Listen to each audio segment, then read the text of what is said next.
ఈ పద్మిని జాతి దగ్గర అంత పవర్ ఉంది.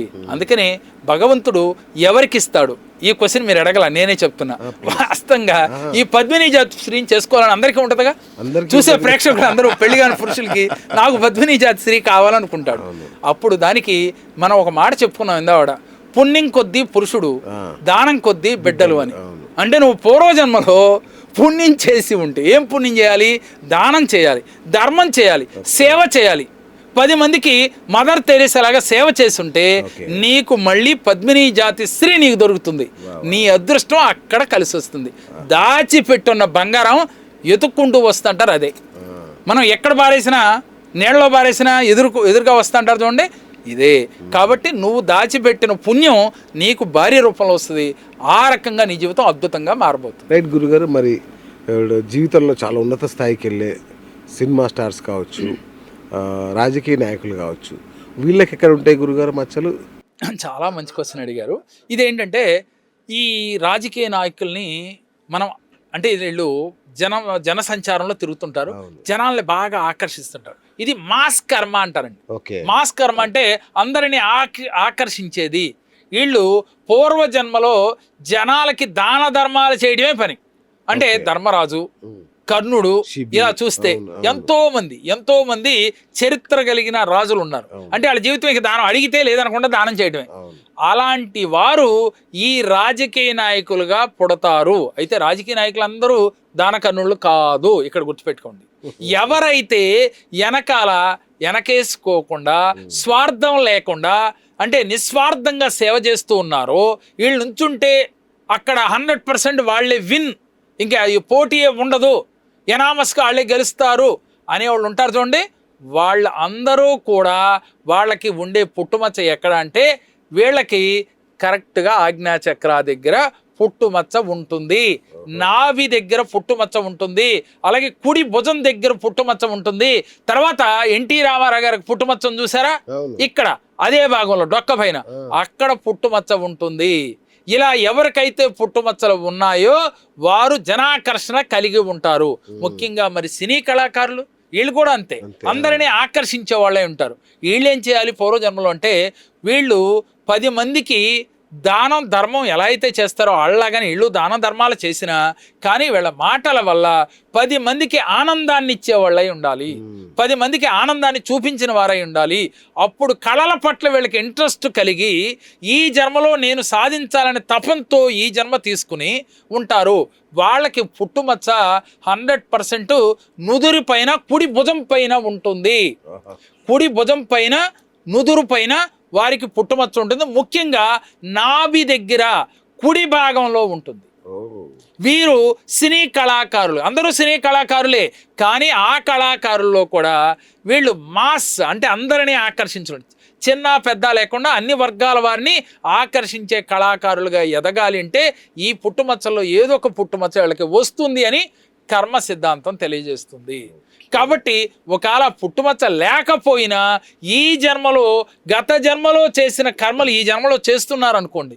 ఇప్పుడు చిరంజీవి గారి గురించి చెప్పుకుందాం మనం. చిరంజీవి గారు ఈ జన్మలో ఏం చేస్తున్నారు? అయ్యారు. ఎలా అయ్యారు? ఆయన నటుడు అవటానికి తను కష్టపడుతూనే కొన్ని సేవా కార్యక్రమాలు తలపెట్టారు.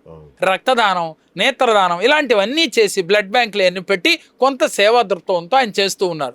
ఆయన చేసిన సేవ ఊరికినే పోదు, ఆయన మహానాయకుడిగా చేస్తుంది. నాయకుడు అంటే రాజకీయంలో కాదు ఎదిగేది, సినీ రంగంలో. ఆయనకి సినీ రంగంలో మహానాయకుడిగా చేసింది. మరి ఇలా చూసుకుంటే పవన్ కళ్యాణ్, ఇలా రాజకీయ నాయకులు కావచ్చు, సినీ కళాకారులు కావచ్చు, ఎవరైనా సరే ఒక రంగంలో ఎదగాలి అంటే తెలియకుండా వీరికి గత జన్మ పుణ్యం ఉండాలి. మనకి రాజకీయ నాయకులు చూసుకుంటే ఇప్పుడు మనకు లోకేష్ కావచ్చు, లేదు చంద్రబాబు నాయుడు గారు కావచ్చు, లేక ఇక్కడ రేవంత్ రెడ్డి గారు కావచ్చు. వీళ్ళు రాజకీయంగా వీళ్ళు స్టార్టింగ్ పొజిషన్ చూడండి, ఎక్కడి నుంచి మొదలయ్యారు, ఎక్కడికి ఏ స్థాయికి ఎదిగారు అని ఆలోచిస్తే వీళ్ళకి పూర్వజన్మ యొక్క సత్కర్మ ఉన్నది. వీళ్ళు ఈజీగా తల్లిదండ్రులు సంపాదిస్తే, ఇప్పుడు రాజకీయంలో కూర్చున్న వాళ్ళ గురించి నేను చెప్పట్లేదు, అంటే జీరోతో స్టార్ట్ అయ్యి అంటే ఒక వార్డ్ మెంబర్గా, ఒక కౌన్సిలర్గా, లేదా ఒక ఎమ్మెల్యేగా స్టార్ట్ అయ్యి ఒక అగ్రస్థానాన్ని చేరుకున్న నాయకులందరికీ కూడా పూర్వజన్మలో సుకృతం ఉంటేనే, మాస్ కర్మ చేస్తేనే, దానివల్ల ఈ పుట్టుమచ్చలు ఏర్పడతాయి. ఈ పుట్టుమచ్చలు ఏర్పడినాయి అంటే తెలియకుండానే వీరికి ఇలాంటి స్థితి వస్తుంది.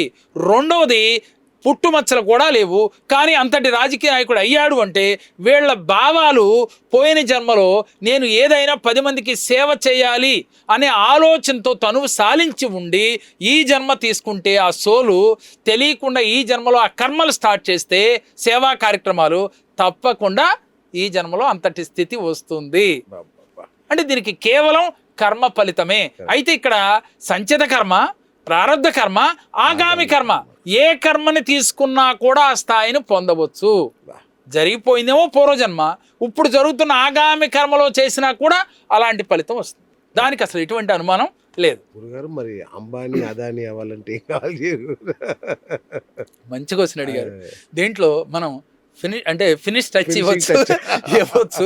ఇక్కడ మంచి క్వశ్చన్ కాబట్టి వాస్తవంగా అంబానీ అయ్యాడు అంటే ఆయనకి ఏం పుట్టుమచ్చుందో మనకు తెలియదు కానీ వాస్తవంగా ఆయన దగ్గర ఉన్నది ఒకటి. వాస్తవంగా ఏంటి, అంబానీ అవ్వాలంటే మనం ఇందా నుంచి చెప్పుకుంటున్నాం పూర్వజన్మ సుకృతం ఉండాలని ఒకటే చెప్తున్నాం. అంటే మీకు సంచిత కర్మ, ప్రారబ్ధ కర్మ కలిసి రావాలి అని. అయితే వీళ్ళకి ఆజ్ఞా చక్ర దగ్గర కానీ, షోల్డర్ దగ్గర కానీ, నాభి దగ్గర కానీ, ముఖ్యంగా వీపి భాగంలో కానీ, నడినెత్తి మీద కానీ పుట్టుమచ్చ ఉంటే అంతటి అదృష్టవంతులు అవుతారు. సరే, ఎవ్వరికి ఏ పుట్టుమచ్చ కూడా లేదనుకుందాం కాసేపు మనం, కానీ అయినా కూడా అదృష్టవంతులు అవుతారు. ఎలాగూ అంటే మీకు ఈ ఒక్క మచ్చ ఉంటే చాలు. ఏ మచ్చ అంటే కష్టపడే గుణం, అలాగే మీరు చేస్తూ ఎన్నుకున్న వృత్తి పైన ఫోకస్ పెట్టే తత్వం, కంప్లీట్ డివేట్ అవ్వకుండా మనం జీవితంలో ఉన్నతంగా ఎదగాలి అనే ఒక లక్ష్యం, మీ మీద మీకు కమాండింగ్, మీ మనసును జయించే స్థితి మీకు ఉంటే, అలాగే ధైర్యము అనే మచ్చ మీకుంటే, మనకి ప్రతిదానికి భయపడకుండా ఈ ధైర్యము అనే పుట్టుమచ్చ మీకు గనక ఉంటే మీరు అనిల్ అంబానీ అవ్వచ్చు, లేదు అబ్దుల్ కలాము అవ్వచ్చు. దానికి ఎటువంటి సందేహం లేదు. ఎందుకని పుట్టుమచ్చలు పూర్వజన్మ కర్మల వల్ల వచ్చినాయి. పూర్వజన్మలో మీరు ఏ కర్మలు చేయలే, ఇప్పుడు ఏ పుట్టుమచ్చలు రాలా. మరి ఇప్పటికైనా మీరు కర్మలు చేస్తే మరో జన్మకి తీసుకెళ్తారు, మళ్ళీ జన్మకి మీరు ట్రావెల్ అవుతారు. అంతేగాని నాకు ఏ మచ్చలు లేవు, గురువుగారు చెప్పిన మచ్చ ఎక్కడా లేదు, నేను జీవితంలో సెటిల్ అవ్వలేదు అనుకునే వాళ్ళు కొంతమంది ఉండొచ్చు, సెటిల్ అయ్యాను ఎందుకు పుట్టుమచ్చలు లేవు అనుకునే వాళ్ళు ఉండొచ్చు. ఇక్కడ పుట్టుమచ్చల ప్రధానం కాదు. మీరు ఈ ఆగామి కర్మలో మీరు మీ లక్ష్యం వైపు మనసు పెట్టి నేను సాధించగలను అనే ఒక ఏకాగ్రత కలిగి పట్టుదలతో ధైర్యం అనే పుట్టుమచ్చని మీ హృదయంలో పెట్టుకుని ధైర్యంతో ముందుకు సాగితే మీరు విజయాన్ని సాధిస్తారు. అయితే గత జన్మ కర్మల వల్ల మీకు పుట్టుమచ్చలు రాలేదు. ఈ జన్మలో మీకున్నదేంటి, ధైర్యము అనే పుట్టుమచ్చ ఉంది. అందువల్ల గత జన్మ కర్మల్ని బ్రేక్ చేశారు. ఈ జన్మలో ధైర్యంగా ముందుకు వెళ్తున్నారు, ఆర్థికంగా ఎదిగారు. మళ్ళీ ఇప్పుడేం చేయాలి, మళ్ళీ గత జన్మకు మళ్ళీ ట్రావెల్ అవ్వాలి కదా మనం. ఈ జన్మ ఏదో ఒక రోజు ఎండ్ అవ్వాలి, అందుకని మళ్ళీ సత్కార్యాలు చేయాలి, మళ్ళీ గత జన్మలో పుణ్యాన్ని సంపాదించుకోవాలి.